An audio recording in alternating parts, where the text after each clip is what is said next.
Mon troisième point est l'islamophobie. Il y a 1,3 milliard de musulmans dans ce monde. Ce sont des millions de musulmans vivant dans d'autres pays, des pays européens, aux États-Unis en tant que minorité.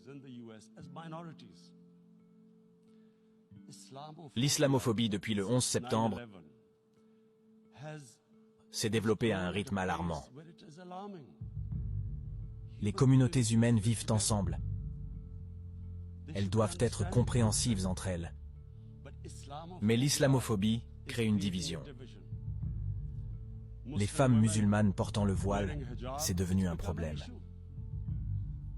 C'est devenu un problème dans certains pays. Le voile est considéré comme une arme.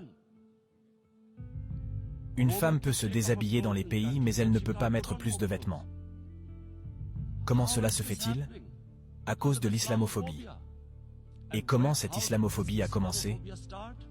Après le 11 septembre 2001. Et pourquoi ça a commencé? Parce que certains dirigeants occidentaux ont assimilé le terrorisme à l'islam. Terrorisme islamique.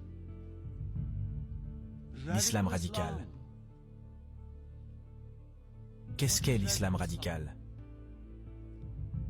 Il n'y a qu'un seul islam. Et c'est l'islam que nous suivons du prophète Muhammad. Que la paix de Dieu et ses bénédictions soient sur lui. Il n'y a pas d'autre islam. L'islam radical, terrorisme islamique. Quel message ont-ils envoyé aux Occidentaux et pourquoi y a-t-il de l'islamophobie? Comment se porte une personne à New York, dans le Midwest américain et dans la capitale européenne? Comment va-t-elle faire la différence entre un musulman modéré et un musulman radical? Le terrorisme n'a rien à voir avec une religion. Ce terrorisme islamique, ce radicalisme islamique est malheureusement utilisé par les dirigeants. C'est la principale raison pour laquelle c'est l'islamophobie. Et cela a causé de la douleur parmi les musulmans. Nous, dans les pays musulmans, voyons cette islamophobie voyager à l'étranger et cela empire.